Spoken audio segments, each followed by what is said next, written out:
Oh, I love that you asked that. I'm going to take a pause for 1 second.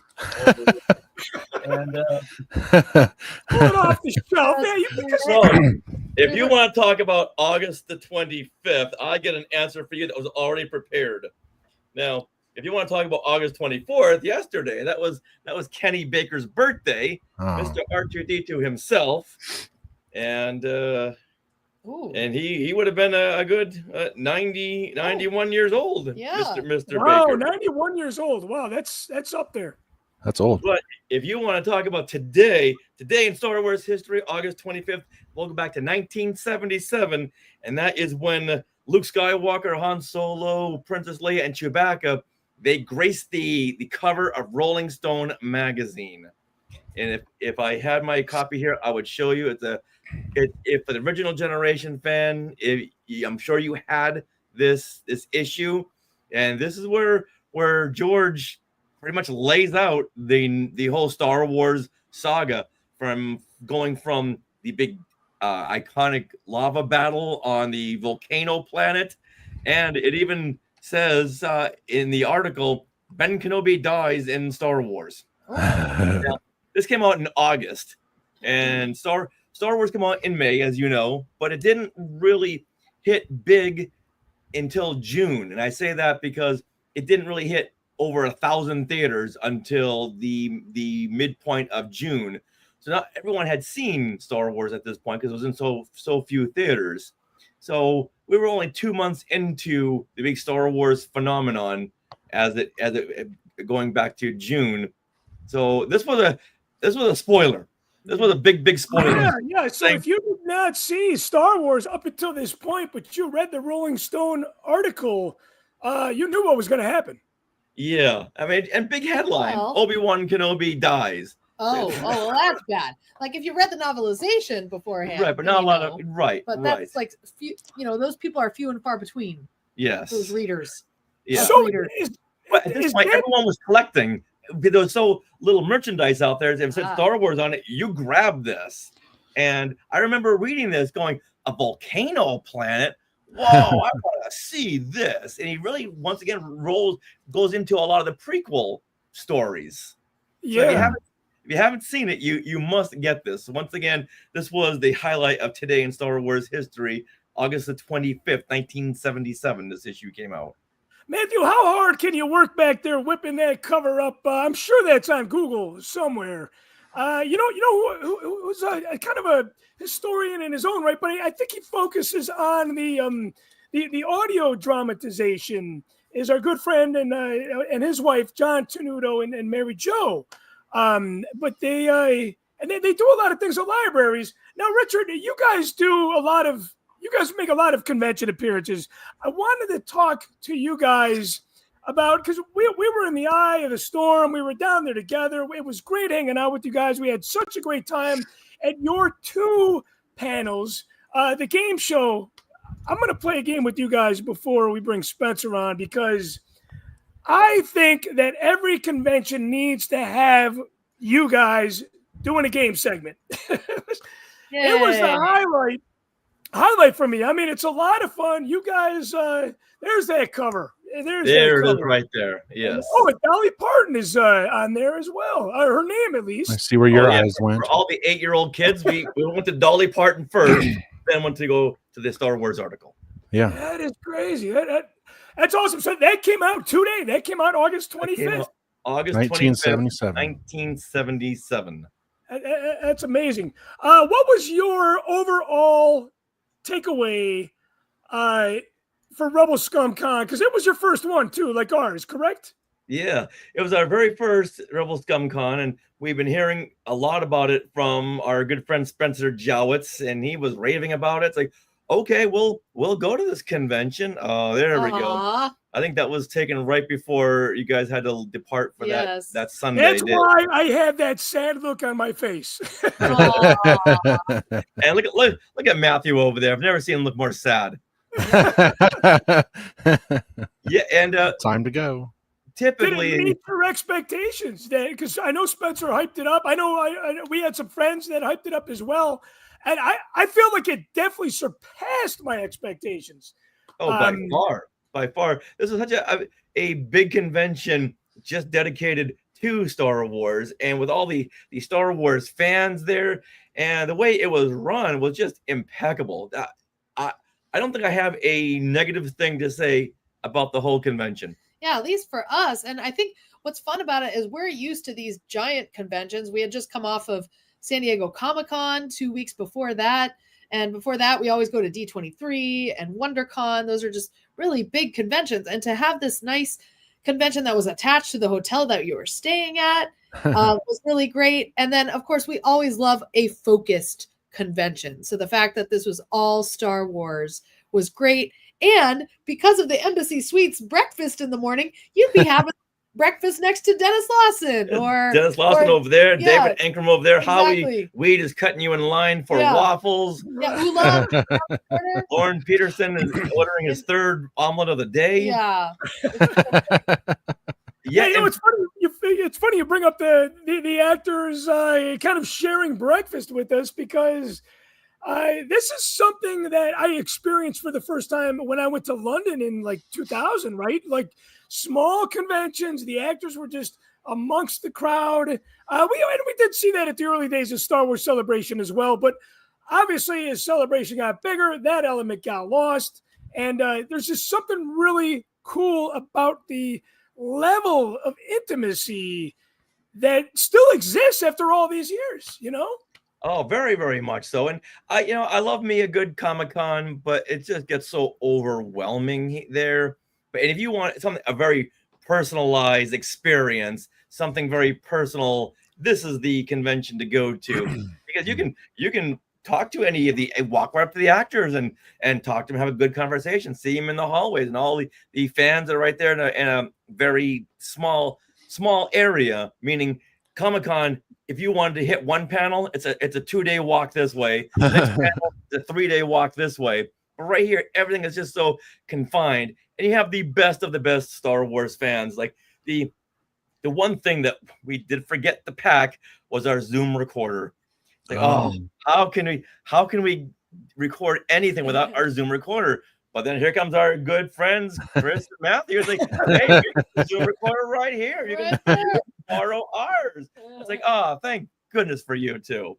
So yeah, you know, I think they're helping each other. Yeah, exactly. And I think that's the great thing, because as you guys know, in the world of, for lack of a better term, content creators, there seems to be this stepping on one another. There seems to be this high level of competitiveness and not respecting our fellow fan creators. But with you guys, I love the fact that we have this history that goes back so long. And it's, you know, when you guys said, hey, we forgot something, and we were like, hey, you know what? Not a problem. We were done with our interviews. We were more than happy to help out. And I think that is what we need more of in this world of creating content, you know? Very much so. And in 2 weeks or 3 weeks, I'm going to be on a panel at LA Comic-Con all about toxic fandom.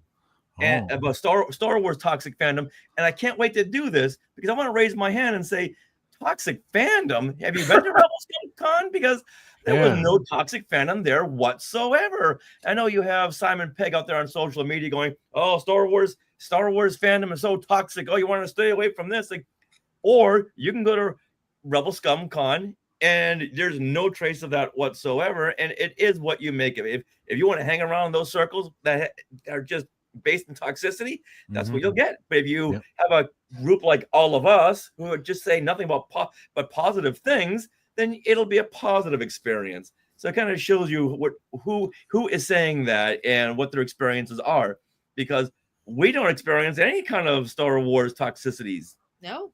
Not the world. Yeah, and the fandom, it's great. Well, you know what? You need to stay where you're at then. you need to keep riding that wave, because it is out there. But if you stay away from it, you know, the shark's in the water. But if you know where it's at, you know, you won't get bit. You know, you swim away from the sharks. Swim away from the sharks. Exactly. That's why I don't go in the water. In fact, we just released our a video on Instagram. It's our highest video yet of 1.2 million views. And it's we went to a live reading of Return of the Jedi last week, and we recorded this little bit of the Jedi Rocks. Like a band. They had a band come out and do Loptinek and Jedi Rocks. They were. I saw that. I saw that on your page. Yes. Yeah. And we put up Jedi Rocks, and 90% of the fans were like, "Yeah, this is awesome." They could recognize the talent that went into making this, so we could see it live on stage. But you get those fans going, "Oh, George Lucas ruined my childhood." This is the worst part of the special edition. Blah blah blah. Yeah. Delete. Yeah, delete. I deleted. I was moderating and deleting some of those comments, but I don't know. Maybe positive. Maybe that's a California thing. You know, everybody's laid back and calm and collective in California for the most part. For the most part. You know what? Did you guys happen to bring a little whiteboard or a piece of paper? Yes, we did. Because I need to do this with you guys, because I know you guys love games. I love games. We don't play the games enough as we used to. I got to give a shout out to Andy from Miami, also producer of Machtails from the show as well, tuning in tonight. Okay, so I want you guys to write down your own answers, and I want to see how much on the same page that you guys are.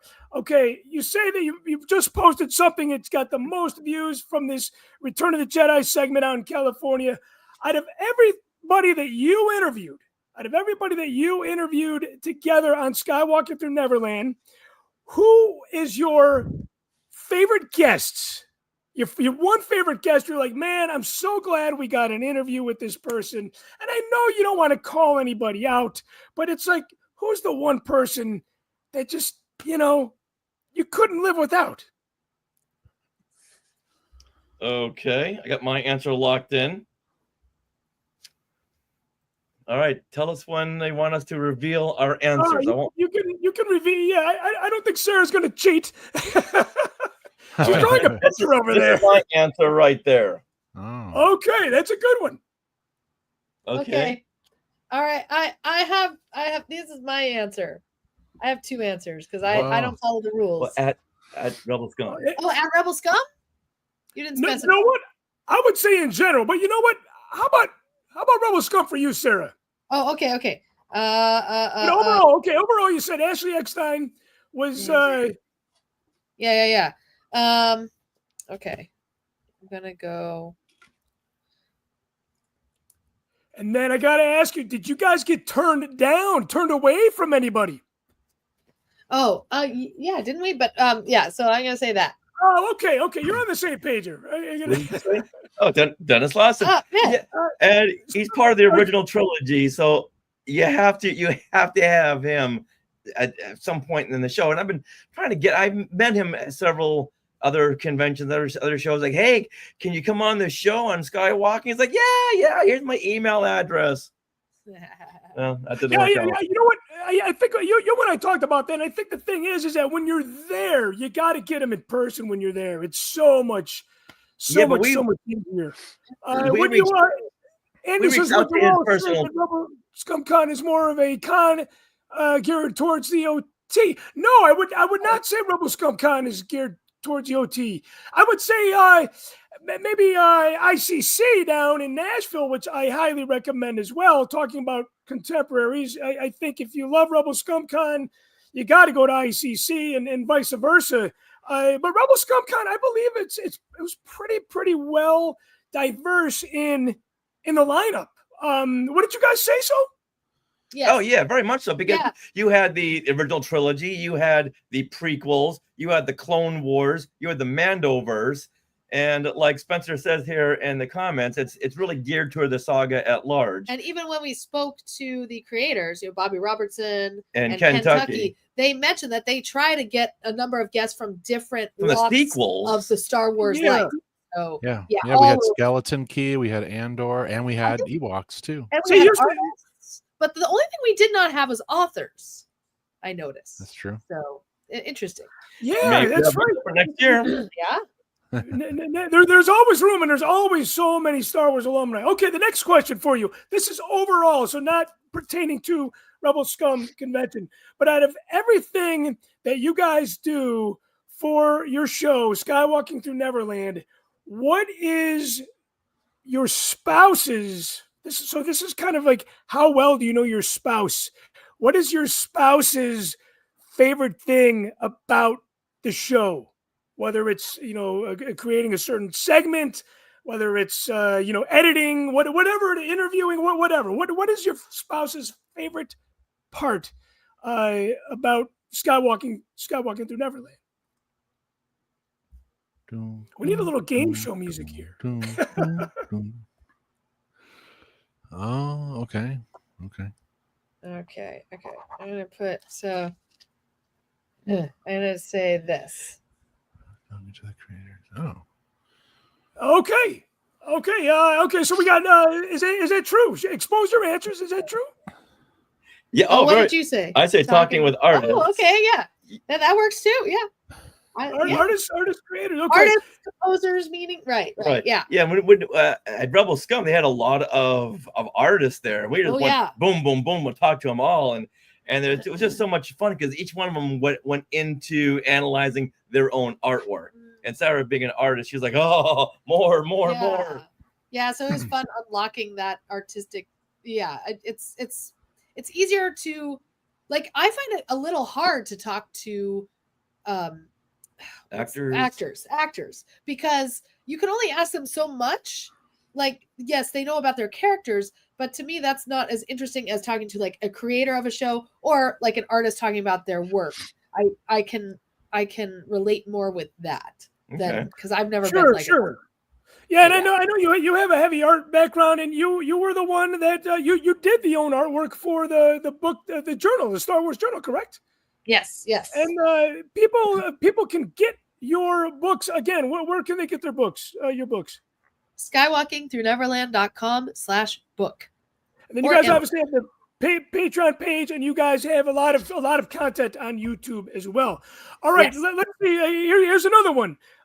Who puts in the most work when it comes to Skywalking Through Neverland? Who's the hardest worker here? Again, we're sticking to the couples theme because Rory here. Oh, I didn't see. Oh. All right. Okay. All right. I said equal.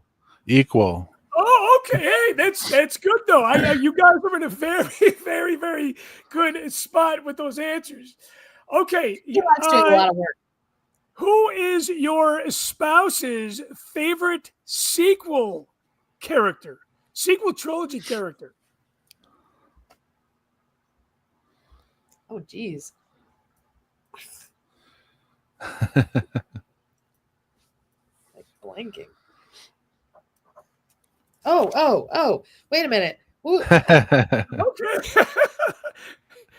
So that's Sarah's character, yes? Yes. Oh, I was just going to say, I couldn't think of his name. That's both your favorite characters. Yeah. He's just so from the sequel. Yeah, do we have him? Yeah, or is he in the... Oh, he's in the other room. He's in the other room.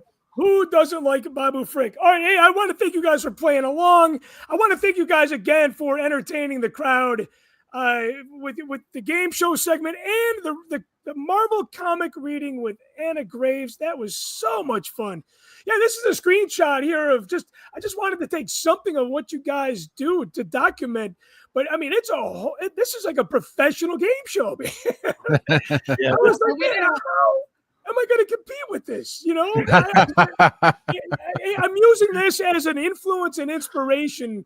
We need, you know what? Maybe we need to do a collab next time we're at the same convention. That'd be fun. Because I love playing along, but then I can't play. If we do a collaboration, I can't play along, and I want surprises too. So I would be. That's right. You got walked away with a whole bunch of stuff. Be disqualified for that. Yeah, it was a good time, and the Marvel reading. Okay, so people can see the Marvel readings that you guys do, which I was a part of as well. Is this a Patreon only thing, or can they see this on YouTube as well? They can see that on YouTube. It was the classic Marvel Star Wars comics reading with Anna Graves all the way to the left, and a big shout out to Spencer Jowitz for helping to create this experience with getting Anna Graves. And over to the right, there's our good friend Jeff Caffrey, who joined along from the Virtual Also Cantina from the Virtual Cantina Network as well. Yes. The Virtual Cantina Network family, I like to say. Hey, that'll be up in a couple of weeks. Yeah. Okay, that'll be up in a couple weeks. Last question before I let you guys go. What is your next convention appearance?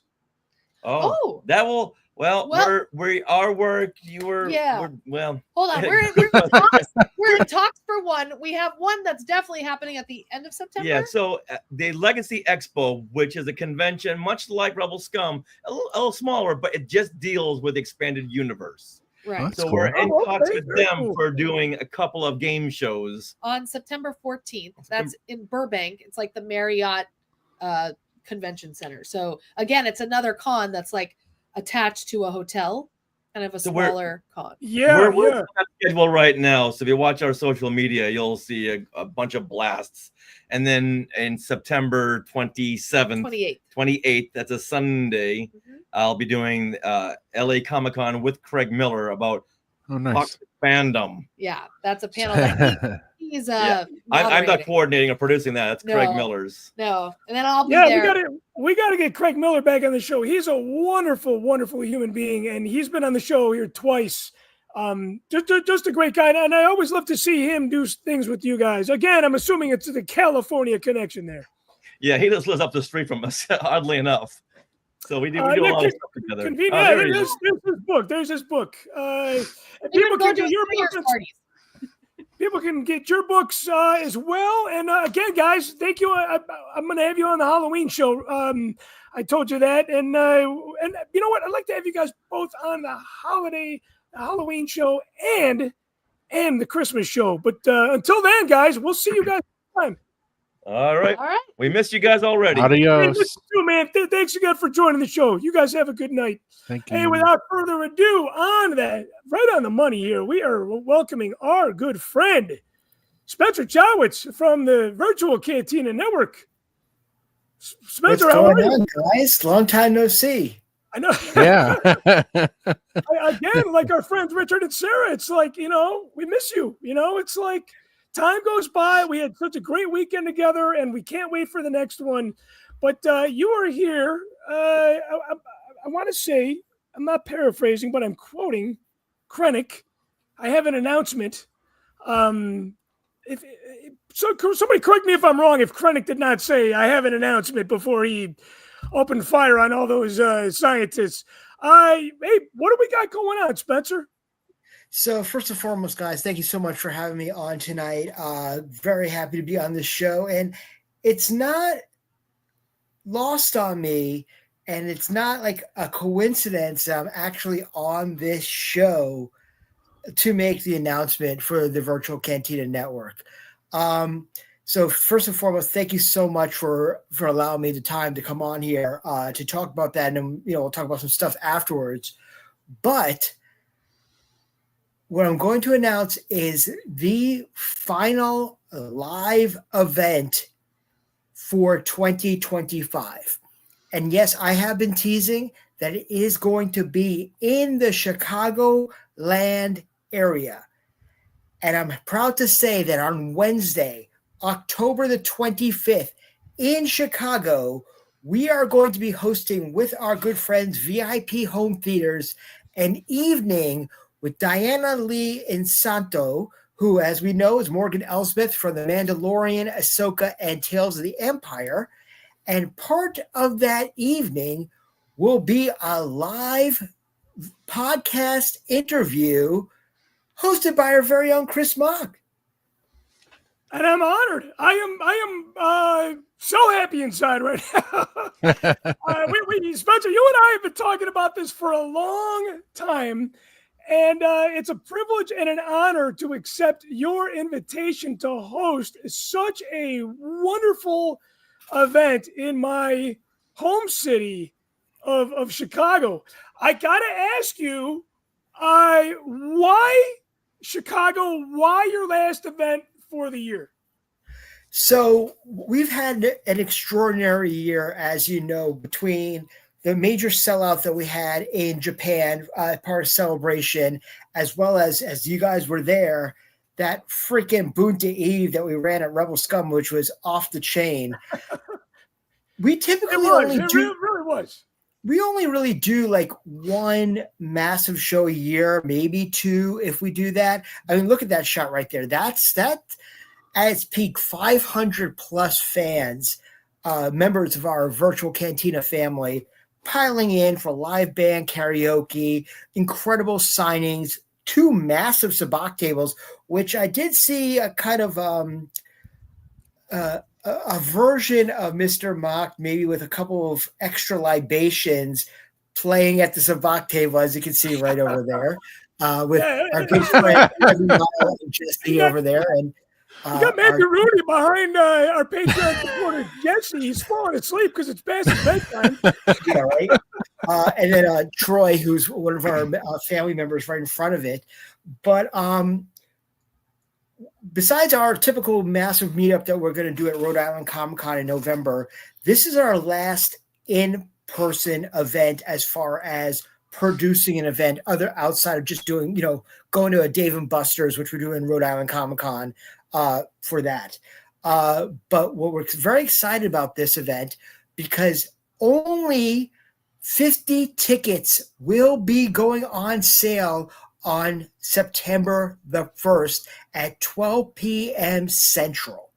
Once again, only 50 tickets are going to be on sale. So it's going to be a very intimate evening. First hour is going to be almost like a cocktail hour of getting to know members of the group. The location that we're going to be in, which the location is a secret location that once you apply for your tickets, we will have a private group that will reveal location. And the only reason we're doing this is because we cannot hold the capacity of a line outside. So only those who know will be able to get in. So, and on top of that, yeah. It's not a speakeasy situation, but to avoid the mass crowds, only the 50 people that buy the tickets will. God, we just talked about how intimate Rebel ScumCon is. 50 people at this event. I mean, this is going to be a fantastic, wonderful, unforgettable evening. It's going to be an incredible evening. Like I said, you can get to meet many of our members and our team and see some demonstrations from our co-sponsor VIP Home Theaters who are involved in this event, but also a live podcast for 50 people hosted by Chris that can be recorded for Machtails in the future or anything that goes on from there, or we can live broadcast if we want to. There's so many things that we can do, but at the end of it as well, your ticket includes an autograph and a selfie with Diana. So no matter if you're coming in there with your son or your daughter and you're buying 2 tickets, that means you get 2 selfies and 2 autographs. But also what's great about it as well is that Diana will be available if you're bringing more than one item to be signed by her. She will sell additional autographs at her table, but each ticket guarantees you a photo, a selfie, and an autograph with Diana. And you get swag. Yeah, and you get swag, and you get a whole bunch of stuff. I mean, honestly, this is one of the things that we want to do is we want to offer these intimate, kind of like informal events on top of our massive events. And the great thing about this is we have the opportunity to do a Chicago-centric show. Diana, who is a native of Chicago, and the host with the most, Mr. on the top, Mr. Mock up there.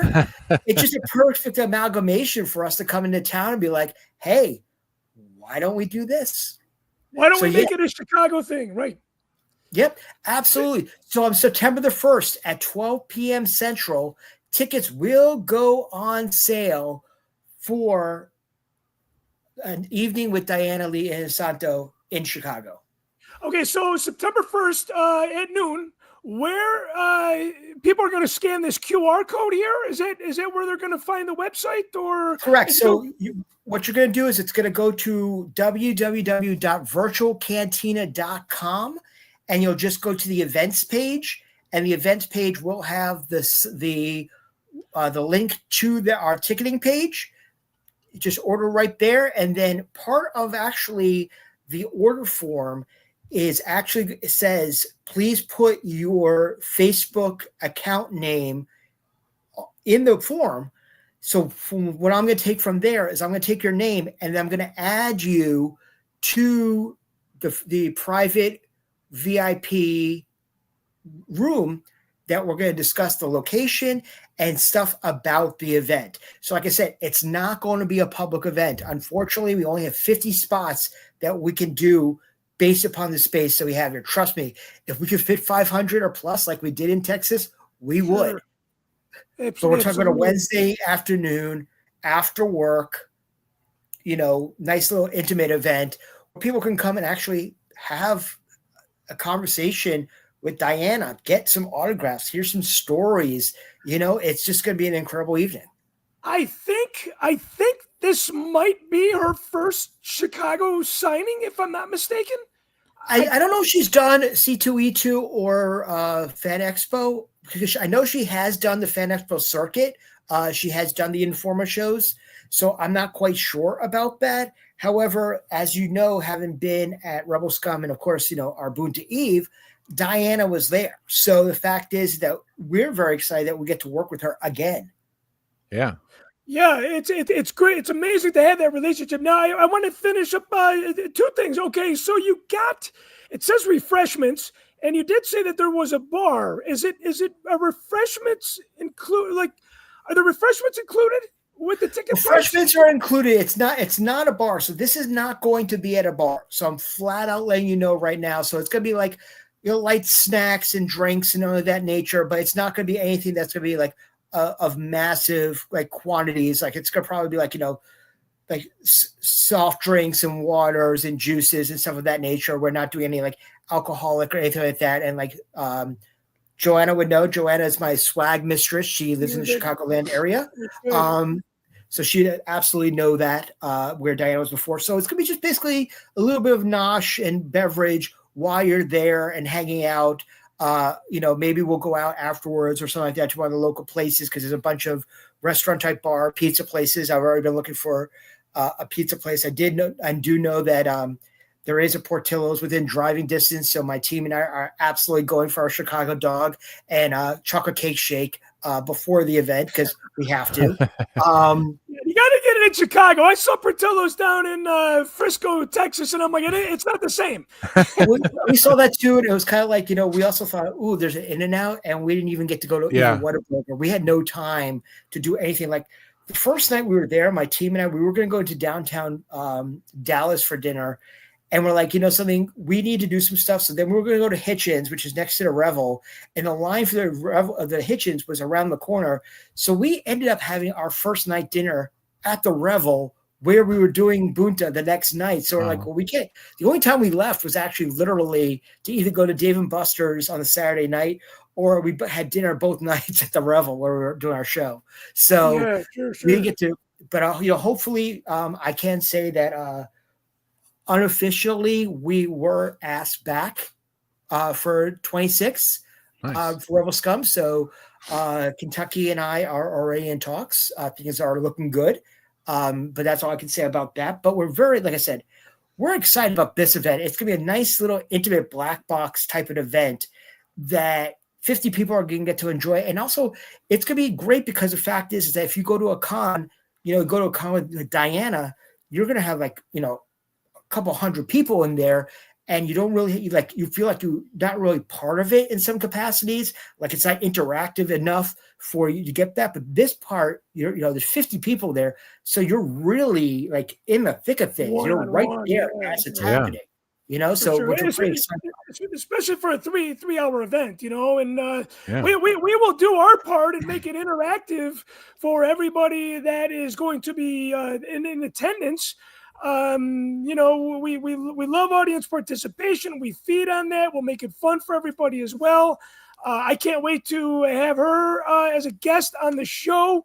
This is a very, very, very exciting moment here in Chicago. So again, man, thank you for making this happen. I do want to bring something to my viewers' attention. You guys can help out the VCN and possibly win a prize. You guys are trying to get to how many family members? we are just under 300 members away from 100,000 family members. So it's amazing. We are the world's largest Star Wars Celebration fan page right now. We've been in operation since just before Orlando 2017. And I can say that by the time we set foot in Japan before Celebration to today, we've gained close to 27,000 members from the week before Celebration to today. So we gained 18,000 from the moment I got off the plane in Boston after Japan to today. So once we started announcing I was coming back to the United States, people are buzzing, especially considering the fact we're going back to Los Angeles for the 50th anniversary of Star Wars. So yes, join our group, and then you'll be put into a drawing to win a life-size Grogu statue donated to us from Danua Novo. Also, my wife will thank you because then Grogu can get off of my dining room table. But that's besides the point. But seriously, we thank everybody because there are a lot of other Facebook groups out there, especially Celebration fan groups, and they're all great. What our defining characteristic is that we are a fully functional community 24/7 that offers live events, including our special edition Boonta Eves, like we did in Texas, like we did in Nashville 2 years ago, and also what we did up and down the California seaboard last summer.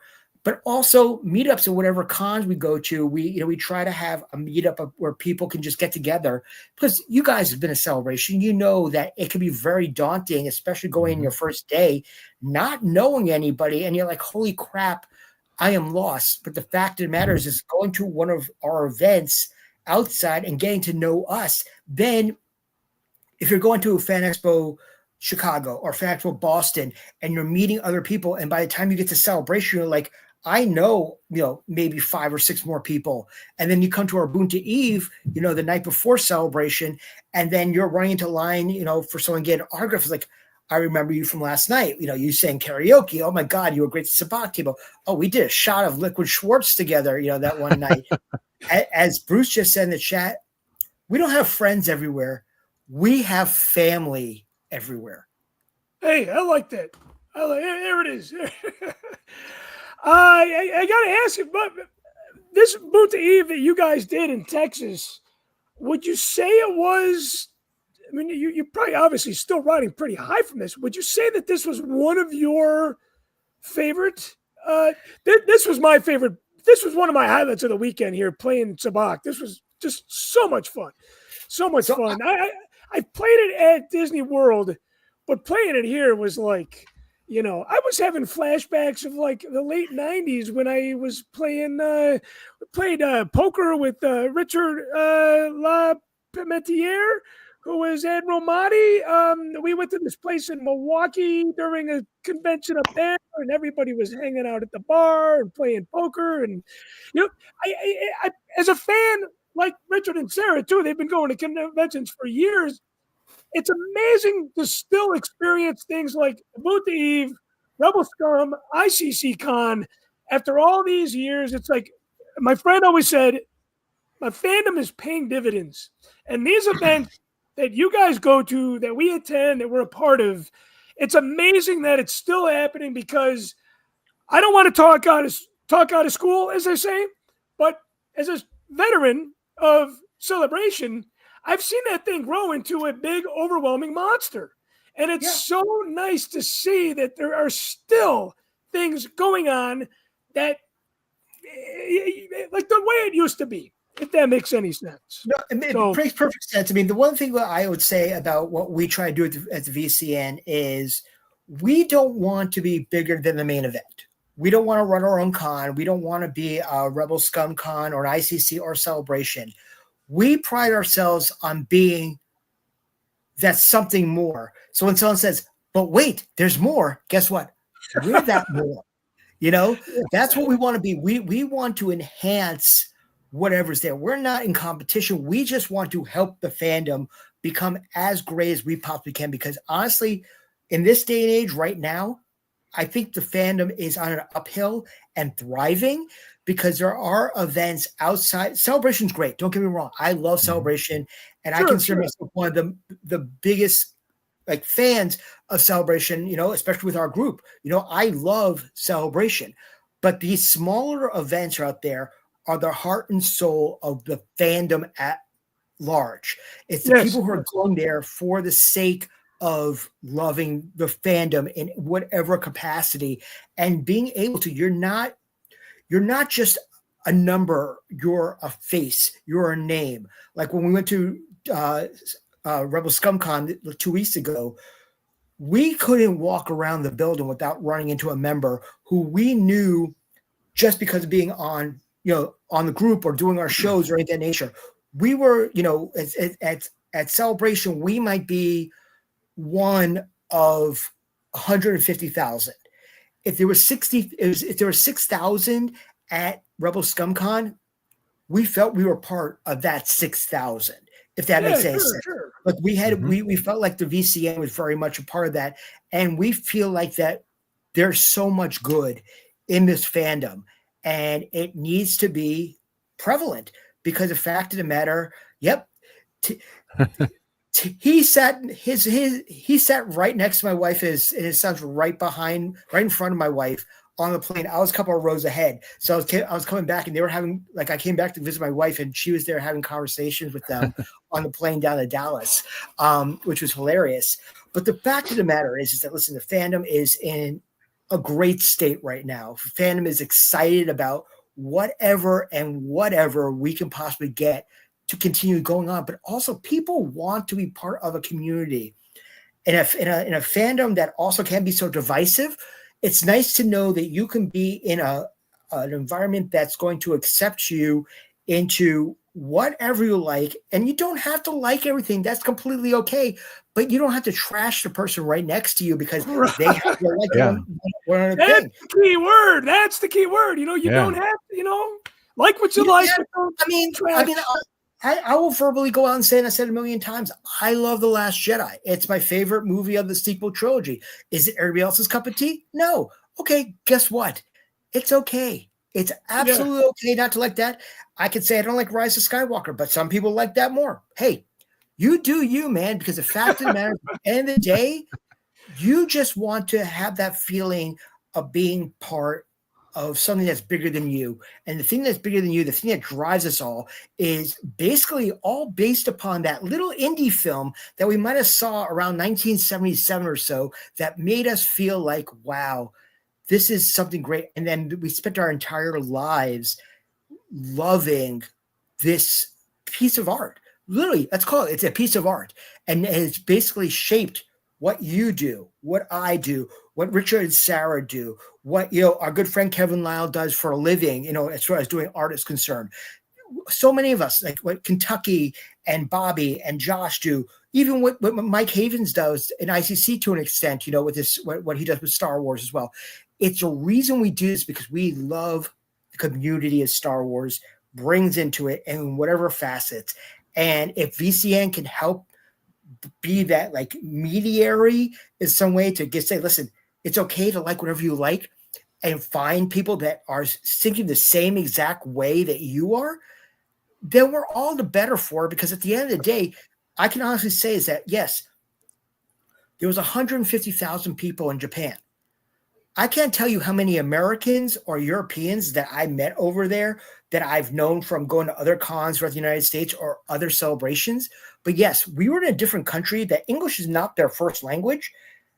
And yet I ran into so many people I knew from celebrations past. You didn't feel like you were in Japan. You feel like you were at Star Wars Celebration and seeing your family.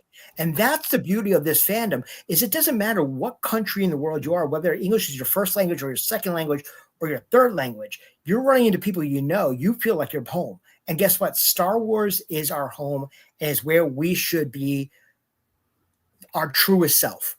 the people that we always wanted to be. And, we can all attest that back in the day when we were kids, we all liked it, but it wasn't the coolest thing to talk about. Now it is. So guess what? We can be whoever we want to be and the person that we always wanted to be because of Star Wars. And that's what we try to emulate with VCN, is that just be you, be the good person that you are, and love what you love. And we're going to support you for that, because guess what? We love it too. See, now you just fired up my good friend Richard and Sarah, and they are doing they're partaking in this panel, toxicity of fandom. I think we're going to go there, and if they preach what you just did, people are going to be like, okay, maybe there's just a little toxicity of fandom. The fact of the matter is that if you look at it like this, and this is why I try to tell all the time, when George Lucas wrote these stories, he wrote it for a 12-year-old as a response to the Vietnam War. It was a kid's property. He said Star Wars is for kids. Fat out. Look at someone who is our age, and I don't consider us old at any capacity. We're young at heart. But the fact is that if we're arguing over a child's property, don't we need to get over ourselves a little bit? Sure. I mean, it becomes an ego thing at that point. It's not about that. It's a fact of the matter is that we could say, okay, a lot of the OT people did not like the prequels because it was completely different. And I can honestly say that I might have been one of those people as well. But when I went to Chicago 2019 to Celebration and saw the love that Ahmed Best got, he got a standing ovation. Yeah, that was nice. I realized at that point that, one, I need to let go a little bit and go look at the prequels in different eyes, because it's not my Star Wars anymore. The children of the prequels were the parents bringing their kids to Celebration in 19, and it's their Star Wars. And in another 10 to 15 years, it's going to be the sequel kids' Star Wars. Yeah, we're always going to love our Star Wars, but the thing is that everybody has an entry point, whether it's from the movies, from the animation, from video games, from action figures, whatever your entry point is, at the end of the day, that's what you're going to have an affinity for. Guess what? At the end of the day, you're all coming back in for the same thing. You might have an affinity towards a sliver, but at the overall property, the IP in itself is what gets people coming back year after year, traveling the world just to hang out with people that you might see on Zoom, people you might see on a show like this. And that's the beauty of our fandom that you can't get anywhere else. We all love different properties, but Star Wars, man, Star Wars is the one that we will travel the world and the ends of the earth to be part of something that might only last for 5 minutes. And it's bigger than us. We all enjoy it because we can all say at the end of the day, we were there. Well, I think we do that because it is bigger than us, and it's such a big part of our life, and it's been a life-changing thing. It's like, how can you not? And that's why I have a hard time shitting on anything about Star Wars, and sometimes I feel like I'm the odd man out, because I just hit 50. I was there, when the original trilogy came out. I saw Star Wars when I was 2, and I consider myself an OT guy, but when I saw the prequels, I was like, man, this is what George wanted to do. Mm-hmm. And people were crapping on it then, and I'm thinking, well, wait a minute. You guys wanted more Star Wars. People are always going to complain. Yeah. I know. That's really what it's going to do. You remember back when Phantom Menace came out, all we had was AOL chat rooms. That was the only social media we really had. AOL chat room. You got mail. And people were saying George is off his rocker. People said George should sell it to Disney because he doesn't know what he's thinking about. He lost sight of his own community. He lost sight of his own vision. If we had Twitter back in the 90s, I don't think he would have made the rest of the sequel trilogy, the prequel trilogy at all. I think that it would have been so toxic from there. And you saw it because the fact of the matter is, let's face it, social media in itself is one of the main reasons why between Last Jedi and Solo caused the whole rift. And then Solo for lack of a better word, should have stayed in December as opposed to moving to May to try to combat some of that social media like brouhaha. But if it stayed in December, it probably you would have had 12 months of just being letting the fandom breathe a little, because sometimes we just need to breathe. That's what the nice thing about the Lucas era was, is that we had a chance for it to breathe. It was we also had 16 years to breathe, and possibly we were kind of hungry. A lot of breaths. we were thirsty a little bit, and thank you for feeding us a little bit of something. But the fact of the matter is that now we don't have to have that 16 years. We don't have to have the dark times. And I feel like it's breathing right now. You know what I mean? I feel like at first we were getting a lot of shows, and now it's like, well, wait a minute, Andor finished. Okay, it's been 6 years since we've had a theatrical film, right? So next year's gonna be fantastic. They're in pre-production to start filming Starfighter in the next month or two, really. So their docket they're going back towards, because we all know Star Wars is the best when you're in a crowd with hundreds of people watching it and freaking the hell out when you see a long time ago in Galaxy Far, Far Away. I mean, that's what Star Wars is best. The Disney Plus era is fantastic because it's given us that opportunity to have those filler stories of things that we wanted to see, but getting back to where we started is the right way to go. And it's going to be exciting because it's going to give opportunities for groups like, fans of Machtails, the VCN family, to meet up at movie theaters and say, guess what? 30 of us are going to go to the movies and go out for drinks afterwards to talk about that movie. When they did the showings like Andor, Acolyte, I went with our good friends Kevin and Jesse and Dominic, all for drinks afterwards to talk about that. And that's what's going to happen around the movies that are going to come out in the next year or so. And we got a lot of things to look forward to. That was a big part of all those Lucas releases, and even the sequels. The theatrical releases really brought people out to see movies how they should be seen on the big screen, and then afterwards we went out for dinner and drinks. But it's all social. But the fact of the matter is that this this saga as a whole is in our hearts, and this is where we thrive. This is, it's changed a lot of our lives. Definitely changed your life. It changed my life, completely. And the fact of the matter is that the love for Star Wars is contagious in whatever capacity it is. And we love it. And the fact is that we keep on meeting people that say, wow, I didn't know there's other people like me out there. And we're like, oh, as Lando said, there's more of us, it literally there's more of us. And we welcome that. We welcome anybody like any part of Star Wars. There's no wrong part of Star Wars if you love Star Wars. If you start to segregate Star Wars, you can like what you want, but don't yuck someone else's yuck. You either love Star Wars or you don't love Star Wars. It really comes down to one or the other. Amen to that, man. Hey, Spencer, I want to thank you for joining us on the show, making this major announcement. Again, this is going on sale. virtualcantinanetwork.com. This is going to happen on you said the September 1st at noon, correct? September 1st at noon? Correct. So if you could put up the graphic again, that'd be great. Thank you so much, guys. September 1st at noon on virtualcantinanetwork.com. We'll have the links also up on our Facebook page, which is the Star Wars Celebration 2027 Los Angeles page. Look for the one that's close to 100,000 members. Only 50 tickets are going on sale, which includes you get one autograph, a selfie, and some swag and some light refreshments. And you get to have an evening with the magistrate, the Night Sister, the one and only Diana Lee Inosanto, with a very exclusive interview with her, with our very own Chris Mock.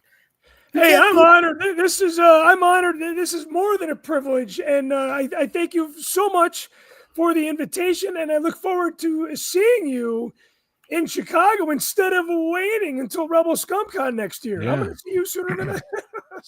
Brother, it's always a pleasure seeing you. I enjoy seeing you at any show that we go to. Likewise. I'm very excited. But once again, thank you very much for jumping in on this project with us. When I decided to do this project, you're the first person I thought. I was like, I got to get Mocked involved. I got to do some business with Mock. So I'm very excited that we'll be able to do this. Hey, man, I appreciate it. Love you for it, and I look forward to seeing you in October, man. Looking forward to it, bro. Thank you so much for having me on tonight, guys. Hey, take care. Thank you so much. Hey, Matthew, we're out of time. We are out of Yeah. time. We are not going to be able to recap our personal experience at Rebel Scum Con. But here's the thing. Kentucky and Bobby Robertson, the promoters of Rebel Scum, they could not join us tonight. We are going to have them on in our September show. So I'd like to have you back as always. Yeah. And we can kind of share our highlights from it. But before I let everybody go, after listening to the interview with Roger Christian today when I was editing it, Kyle Solar or Roger Christian, man, those are two. There he is signing brother and producer Todd Suds Sedlak book for him there. Man, I I can't believe I think I'm going to roll this high that I have from Rebel Scum Con right into the holiday season, which we call Christmas. Let's go. And it's going to take a long time to really crank out all these interviews that we've done because there are just so many good ones. And, you know, we keep our show to an hour. And yeah, well, that's good, though, because it'll lead us all the way into the next one. It really will. It really will. And, you know, obviously we dropped the ball a little bit with the full-length episodes. We kind of were on a roll for 200 weeks in a row. And we, you know, train kind of fell off the track. And but we got back on. And we got back on thanks to people like Michael Havens, thanks to people like Kentucky and Bobby Robertson for these wonderful conventions that they give us. Bruce, thank you so much for tuning in, man. Don't forget, click the link in the show description and get your free access to Machtails from the Cantina. I want to thank my show producer, Matthew Rooney, for all the hard work that he's done, not just tonight, but for so many episodes. I am your show host, Chris Mock, and we will catch you guys next time on another episode of Machtails from the Cantina Live, and we will see you in Chicago for that very, very special event. I want to thank all my guests again, and I want to thank you guys for tuning in and your support on Patreon. So long, everybody.